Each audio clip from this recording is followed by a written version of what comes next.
ایک شخص نے حضور سے کہا کہ حضور مجھے کوئی وصیت کیجئے۔ حضور نے اسے ارشاد فرمایا کہ تو غصہ نہ کیا کر۔ اس نے پھر کہا مجھے وصیت کیجئے، تو آقا کریم نے پھر فرمایا غصہ نہ کیجئے۔ اس نے پھر کہا، یہ بات ایک بار نہیں، اس نے کئی بار حضور سے پوچھی۔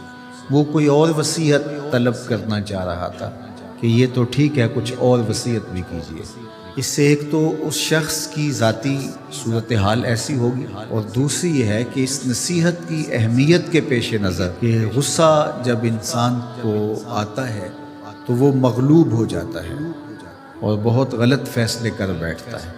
اس لیے بار بار ایک نصیحت پر تاکید کرنا اور اس کا تکرار کرنا اس امر کی طرف توجہ دلاتا ہے کہ ہمیں معاملات کے اندر بہت معتدل رہنے کی ضرورت ہوتی ہے۔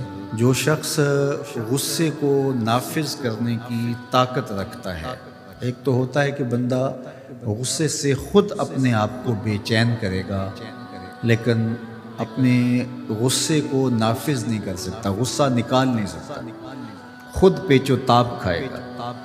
لیکن یہ وہ شخص ہے جو غصے کو نافذ کر سکتا تھا، اس کے پاس طاقت تھی، لیکن اس نے اس کے باوجود غصے کو ضبط کیا۔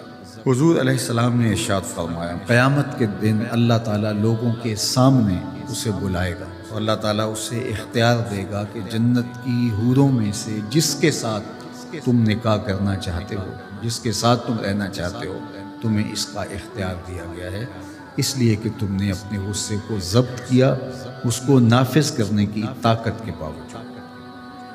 اور ایک روایت حضرت سلیمان بن سرد رضی اللہ تعالی عنہ سے مروی ہے، کہتے ہیں کنت جالسا مع النبی صلی اللہ علیہ وآلہ وسلم، میں حضور علیہ السلام کی مجلس میں بیٹھا ہوا تھا۔ دو لوگ تھے، وہ آپس میں الجھ رہے تھے۔ ان میں سے ایک شخص کا چہرہ غصے سے سرخ ہو گیا، رگیں پھولی ہوئی تھی، اور ایک دوسرے کے لیے سب و شتم کا ماحول پیدا ہو گیا تھا۔ اللہ کے رسول صلی اللہ علیہ وآلہ وسلم نے ارشاد فرمایا، میں ایسا کلمہ جانتا ہوں کہ اگر یہ کلمہ پڑھ لیں تو ان کا یہ غصہ زائل ہو جائے گا، ان کی جو کیفیت ختم ہو جائے گی۔ اور وہ کیا ہے؟ اعوذ باللہ من الشیطان الرجیم۔ یہ پڑھ لیں تو جو ان کے اندر ہے وہ چلا جائے گا۔ تو لوگوں نے اس شخص کو کہا جس کی رگیں پھولی ہوئی تھی اور غصے سے اس کا چہرہ سرخ ہوا جا رہا تھا کہ تعوذ پڑھو، اعوذ باللہ من الشیطان الرجیم پڑھو۔ اور یہ اللہ تعالیٰ نے قرآن مجید میں ارشاد فرمایا ہے کہ جب غصے سے انسان بے قابو ہو جائے تو اس کو چاہیے کہ وہ اپنے غصے سے باہر نکلنے کے لیے تعوذ پڑھے۔ ایک روایت میں ہے، اللہ کے محبوب نے ارشاد فرمایا، تم میں سے اگر کوئی شخص غصے میں آئے تو وہ خاموش ہو جائے، تو خاموشی سے غصے کا لیول نیچے آنا شروع ہو جائے گا۔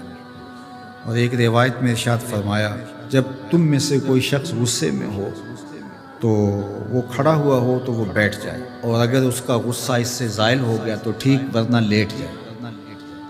یعنی اگر وہ کھڑا ہو تو بیٹھ جائے، اور اگر بیٹھنے کے باوجود بھی غصہ ختم نہیں ہونے پا رہا تو لیٹ جائے، خاموش ہو جائے، تعوذ پڑھے اور بیٹھ جائے یا پھر لیٹ جائے۔ تو یہ چار صورتیں غصے کو کم کر دیتی ہیں۔